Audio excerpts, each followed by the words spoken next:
আসসালামু আলাইকুম। আজকে আমি আপনাদের সাথে শেয়ার করব চিংড়ি মাছ দিয়ে করলা ভাজির রেসিপি। যারা করলা একদমই খেতে চান না তারা চিংড়ি মাছ দিয়ে ভাজি করতে পারেন। এভাবে ভাজি করলে করলাটা খেতে তিতাও লাগবে না এবং খেতেও ভালো লাগবে। তো এর জন্য একটি কড়াইতে প্রথমে দিয়ে দিব পরিমাণ মতো তেল, 2-3টি পেঁয়াজ কুচি, কিছুক্ষণ হালকা বাদামি কালার করে ভেজে নিয়ে দিয়ে দিব স্বাদ মতো লবণ। এরপর দিয়ে দিব হাফ চা চামচ পরিমাণ রসুন বাটা,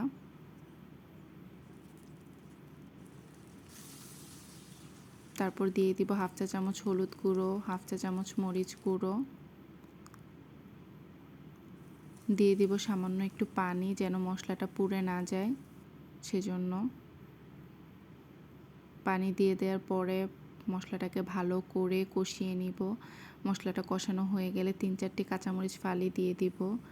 এরপর দিয়ে দিব আগে থেকে কেটে পরিষ্কার করে রাখা চিংড়ি মাছগুলো। আমি এখানে ছোট ছোট চিংড়ি মাছ নিয়েছিলাম। আপনারা আপনাদের পছন্দ অনুযায়ী যে কোনো সাইজের চিংড়ি মাছ নিতে পারেন। মাছটা দিয়ে দেওয়ার পরে এটাকে ভালো করে কষিয়ে নিব। মাছটা ভালোভাবে কষিয়ে রান্না করা হয়ে গেলে দিয়ে দিব করলা।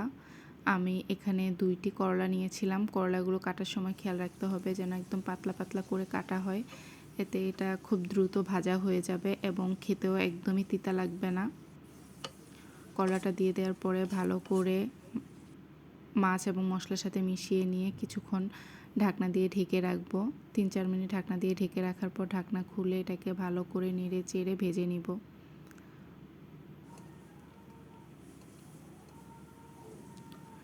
কিছুক্ষণ এভাবে নেড়ে চেড়ে ভেজে নিলেই হয়ে যাবে আমাদের করলা ভাজিটা।